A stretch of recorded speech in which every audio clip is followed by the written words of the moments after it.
Olá, tudo bem? Bem-vindos à 7ª temporada do podcast Direito Empresarial Café com Leite. Esse é o podcast perfeito para quem busca conhecimento jurídico durante a correria do dia a dia. É a sua biblioteca em áudio gratuita, repleta dos principais textos e autores do direito empresarial no Brasil.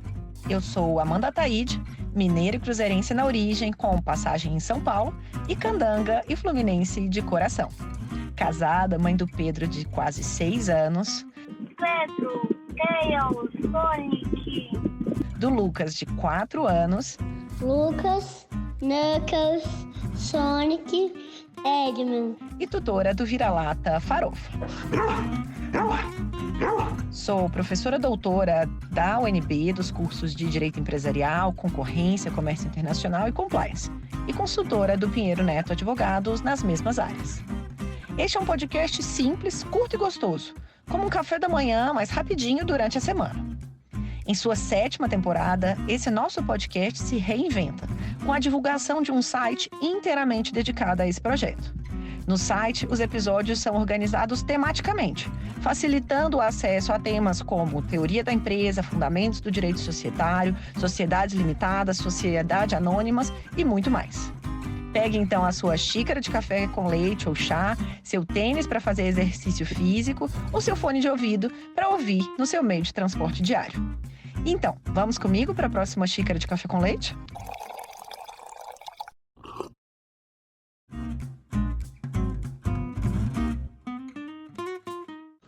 A nossa xícara de café com leite de Direito Empresarial de hoje vai tratar do artigo escrito pelos professores Marcelo Lauar Leite e Ronald Sharp Jr., intitulado Empresa Simples de Inovação. É tão simples assim? E para isso teremos a alegria de contar com a participação do próprio professor Marcelo Lauar Leite para comentar esse artigo. O professor Marcelo, ele é advogado, professor adjunto da Universidade Federal Rural do Semiárido, a UFESA, doutor em Direito Empresarial pela Faculdade de Direito da Universidade de Coimbra, mestre e bacharel em Direito pela Universidade Federal do Rio Grande do Norte e investigador do Instituto Jurídico e do Grupo de Pesquisa Empresa, Consumo e Direito da Universidade de Corunha, na Espanha, além de líder do Grupo de Pesquisa Direito, Economia e Mercados da UFESA. Ele também é editor adjunto da revista jurídica da UFESA e foi Visiting Researcher da Université de Montréal, no Canadá. Professor Marcelo, uma alegria enorme te receber mais uma vez aqui no nosso podcast e agora para você comentar de um modo simples, curto e gostoso esse tema da empresa simples de inovação. Oi, Amanda, tudo jóia? Olha, é uma alegria estar de novo aqui com você e com seus ouvintes no Direito Empresarial Café com Leite. Vamos sim tratar sobre esse tema.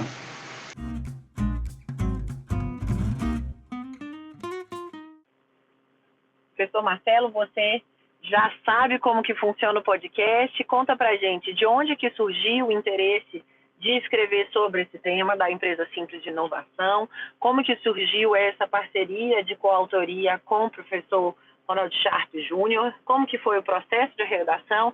Conta pra gente um pouquinho aí desse backstage da redação do artigo. Pois é, Amanda, é engraçado que a empresa simples de inovação, vamos chamar de ESI, né? ESI, para facilitar, a ESI, Empresa Simples de Inovação, ela não é propriamente nova dentro do ordenamento. Ela existe desde 2019 e a gente gravando aqui em fevereiro de 2024, são quase 5 anos de vida. Mas mesmo com esse tempo de vigência, parece que ela sempre foi meio que um tema que não pegou, um tema que a gente não costuma ver nos cursos de direito empresarial, nos cursos de direito comercial, nos manuais, mesmo na produção acadêmico-científica, não tem tantas páginas dedicadas a ela. Só que de 2022 para cá, foi normatizado que a ESI ela poderia se enquadrar no Simples Nacional. E aí parece que a gente teve um boom. O Brasil ele saiu de 22 ESIs abertas em 2021, e eu vi esse dado ontem lá no mapa de empresas do DREI, para 1.500 em 2022 e mais de 1.600 em 2023. Então, assim, parece que dá para afirmar que os advogados, que os contadores, que os empreendedores, eles finalmente estão sabendo da existência das ESAs. E aí fazia um tempão que eu estava querendo escrever alguma coisa sobre isso. Você sabe como funciona a nossa cabeça, né, de professor? Fica aquele turbilhão de temas, vem tendo contato com tantas coisas interessantes. E eu fiquei muito tempo cozinhando essa vontade, até me deparar com o convite do nosso amigo Ronald Sharp Jr., já esteve aqui com a gente no podcast, e ele fez uma minuta sobre a ESE e compartilhou comigo agora no final de dezembro.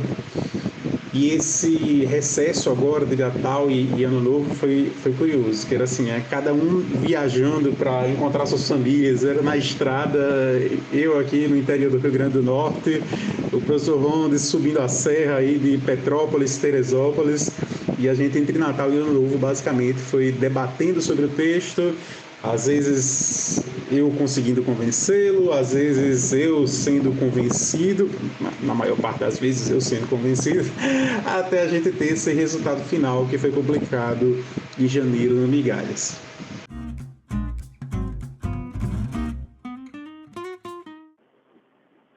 E agora, começando então pelo conceito, do jeito que a gente gosta, o que é a empresa simples de inovação? Como que ela foi introduzida no ecossistema jurídico econômico brasileiro? Conta um pouquinho desse histórico pra gente. Claro, Amanda, vamos lá entender que bicho é esse. Começando com a tranquilidade de saber que ele não é peçonhento. É um bicho dócil, quase um pet do direito empresarial, um animal doméstico. Vamos ser bem diretos, então. A ESE é uma maneira de se formalizar uma startup. Do mesmo jeito que a startup ela pode se organizar como limitada, como SCP, como sociedade anônima, ela também pode se organizar como ESE. Agora, de onde é que veio isso? Isso veio lá de 2019. Eu havia comentado que a gente tem aqui quase 5 anos de existência jurídica da ESE, e foi em 2019 que a LCP 167 colocou no Estatuto da Microempresa e da Empresa de Pequeno Porte, a 123 de 2006, o artigo 65A. Um bocado de número, né? O 65A, que foi colocado pela Lei Complementar 167, trouxe alteração para o Estatuto da Microempresa, que é a 123 de 2006. Então, assim, de forma macro, esse é o principal regime jurídico da ESE hoje no Brasil. De lá para cá, a gente teve algumas regulamentações, acho que as mais importantes, muito embora controversas, são a Resolução 55 de 2020 do CG5, alterada algumas vezes, e a Resolução 171 de 2022 do Comitê Gestor do Simples Nacional. Como eu tinha dito na pergunta anterior, essa foi a resolução que permitiu o exercício da ESE por meio do regime do Simples.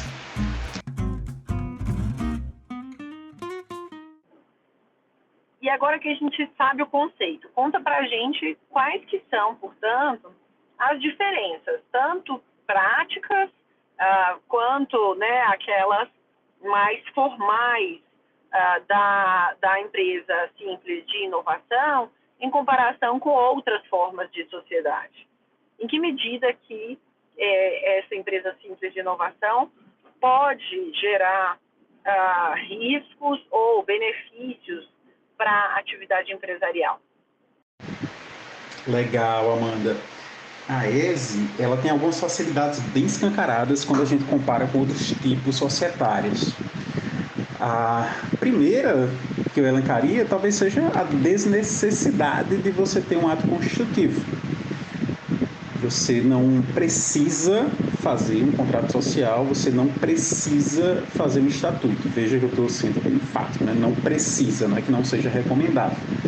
Para você criar a ESE, você apenas tem que ir ao portal da Rede Sim e preencher um formulário, um cadastro próprio lá, um link separado, E depois desse preenchimento você vai sair com o CNPJ e pode abrir já uma conta bancária para receber os investimentos, os aportes dos sócios, para integralizar o capital social. Até seria interessante, né, o nosso ouvinte, se quiser simular a criação de uma ESE, né, não vai até a etapa final, se você realmente não está constituindo, mas só para realmente ver a facilidade do tempo, Amanda, gasto, muito rápido mesmo. Acho que em 20 minutos você começa e termina esse processo. A ESE, ela também tem prioridade no registro de marcas e patentes, tem uma regulamentação própria do INPI sobre isso, é a portaria 365/2020, e tudo isso é a custo zero de procedimento, né? Não há taxa, não tem GRU, não tem DARF para pagar, não tem junta comercial, não tem cartório. Então, é simples, é rápido, é barato, você não precisa de documento, tem essa prioridade do INPI. Quem está ouvindo pode estar perguntando, rapaz, por que eu vou querer saber de outra coisa? Eu não quero mais a minha cabeça. O cliente quer empreender, vamos logo fazer uma ESE. E a gente sabe que não é bem assim. Primeiro porque a ESE, eu lembro do conceito lá da pergunta passada, ela precisa do caráter inovador. Você tem que estar diante de uma startup. E não só, tem que ser uma startup com baixo risco de geração de poluição, de barulho, de aglomeração de veículos. E mesmo que preencham essas condições, seria interessante se perguntar em que fase está essa startup. Se tiver em ideação ou em validação, talvez sim, se possa considerar. Agora, se for uma startup que já está operando, já está sendo tracionada, já é mais difícil. Por quê? Porque a ESE está sujeita ao mesmo limite de receita do MEI. R$ 81.000 por ano, R$ 6.750 por mês, né? Receita, faturamento, não é lucro. Então, já não é toda startup com baixo risco de geração de geração de poluição, de barulho, de aglomeração de veículos, que pode ser esse. Se você estiver diante do cenário ideal que eu coloquei, né, assim, na ideação, na validação, realmente no começo do negócio, eu não faria uma ESE sem antes tomar o cuidado de redigir um bom contrato social, um bom acordo de sócios, Amanda. E, de novo, não é porque ela precisa. Ela é uma sociedade não personificada, ela não se constitui por registro de junta comercial, nem cartório, né? Mas é exatamente por essa facilidade que pode ser que o exercício da ESE traga um maior risco nesse empreendimento. Imagina, se eu não tenho um contrato, como é que eu vou provar os poderes dos administradores, os limites de atuação? Como é que eu vou regular o trabalho dos sócios nessa empresa simples de inovação, a distribuição de lucros, prestação de conta, opção de compra, apuração de haveres, acordos sucessórios, né? Tudo isso fica num limbo e eu penso que esse risco precisa ser dimensionado na organização da ESE.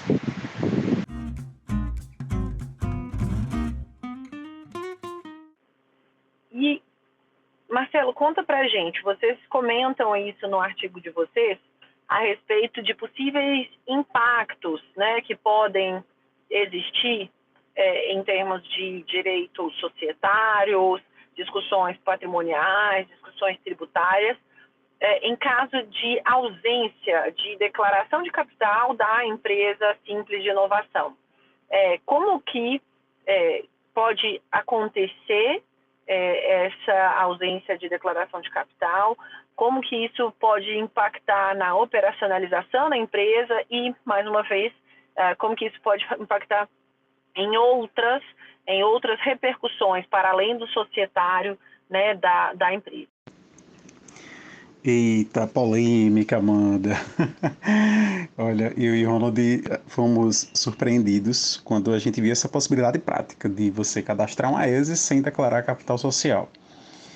Eu digo prática porque lá no portal da Redsim você tem essa opção de informar o capital ou, se não quiser, você marca uma caixinha de seleção, sabe aquelas caixinhas "eu não sou um robô", que você nem vê mais, né? Vê mais aquelas figuras bem malucas de marque uma galinha sorridente no meio da floresta, ou coisa desse tipo.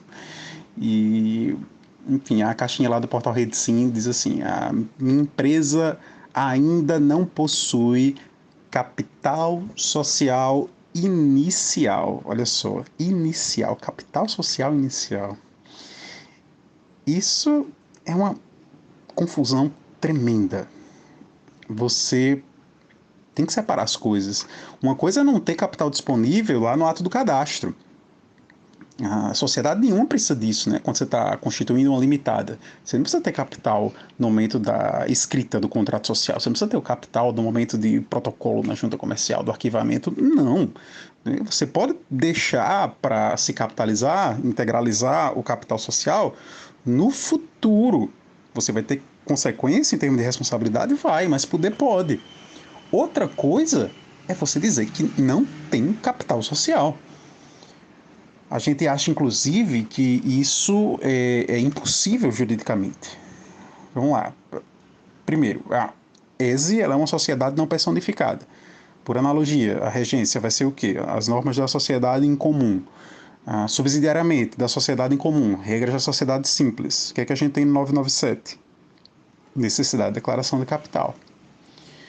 Segundo, dentro da própria regulação da ESE, no 65A do Estatuto da Microempresa, a gente tem a obrigação de abertura de conta bancária para captar e integralizar capital. É o parágrafo 6º do 65A. Terceiro, lá na reforma que botou o 65A dentro do Estatuto da Microempresa, também está muito claro. Os recursos captados vão ter um destino único, custeio da startup. O que é isso se não é capital social? É difícil, Amanda, aceitar. Até do ponto de vista contábil, imagina ter um negócio sem declaração de capital. Vamos lembrar, é a partir do capital que eu consigo determinar qual é o lucro que eu vou distribuir para os sócios. Se eu não tenho capital, tudo que entra é lucro. Aí o sócio já pode distribuir o recurso captado. E a lei diz que eles não são renda, né? Então, Amanda, a gente entende realmente que essa possibilidade prática de declaração de inexistência que está lá no portal da Rede Sim, ela é completamente contra a lei.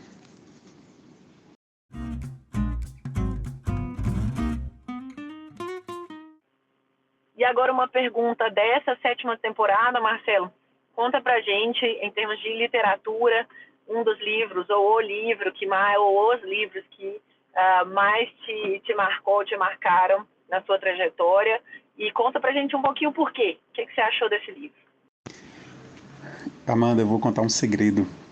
Tem um episódio do podcast que eu nem gosto muito do tema, sabe? Eu já abro e procuro a resposta dos colegas a essas famosas perguntas finais que você faz todos os episódios. Eu acho muito legal escutar as histórias, descobrir esse lado B da vida do pessoal. Não se fala mais lado B, né? Eu não sei como é que a geração Z entende o conceito do lado B. Fica aí a tarefa de casa. O pessoal vai começar a simular a constituição de uma ESE e saber como se fala lado B hoje em dia pelos jovens. Mas vamos lá, literatura, eu sou um admirador, Amanda, de quase toda a obra de Gabriel Garcia Marques. Acho que quem já leu Garcia Marques começou por 100 Anos de Solidão, né, que foi o meu caso. 100 Anos de Solidão é um clássico, deu a ele o Nobel de Literatura, e é um livro que me marcou. Foi a primeira vez que eu me senti capturado, sabe? Com a emoção tão visceral. Não é só pela forma do desenvolvimento do realismo mágico, mas eu acho que muito mais pela sensação de pertencimento histórico. É como se eu pudesse ter vivido isso na América Latina, sabe? Pelos personagens, pelos destinos, pelos lugares. Eu li Cem Anos de Solidão 3 vezes, em diferentes momentos da minha vida, e sempre me arrepia, é incrível. Mas Gabo bem mais do que 100 anos de solidão, né? Tem coleções fantásticas de contos, Cândida Herêndida, eu adoro, Os Funerais da Mamãe Grande, tem outros romances primorosos, desses mais recentes, antes do falecimento dele. Eu gosto do Amor e Outros Demônios. Enfim, é um autor que eu sempre estou voltando a ele, assim, é recorrente. Às vezes até eu faço alguma citação dele, contextualizando dentro de artigos jurídicos mesmo, porque as histórias se conectam de alguma maneira com os temas. E saindo da literatura, indo para a literatura jurídica, eu vou dizer um que foi até tema nosso recentemente, né, pelo WhatsApp. Assim, vou falar da importância do Manual de Direito Comercial do professor Fábio Ulloa na minha trajetória. Foi o meu primeiro livro de Direito Comercial e foi uma escolha totalmente no escuro, porque eu não tive professores de fato comercialistas da matéria. E eu fui a uma livraria e fui com a missão de escolher sozinho. E isso em 2005 ou 2006, talvez. E eu devo ter folheado 4 ou 5 livros. E quando eu encontrei o Manual de Direito Comercial do professor Fábio Ulloa, assim, eu me senti fisgado pela facilidade com que ele apresentava os conceitos, os institutos de direito comercial. Era uma escrita muito fluida e aquilo me capturou. Eu realmente sou muito grato a esse livro ter passado por minha vida e eu acho que ele pode ser uma boa porta de entrada para a maior parte dos estudantes que tem medo ou receio de compreender esse nosso universo tão legal do direito empresarial.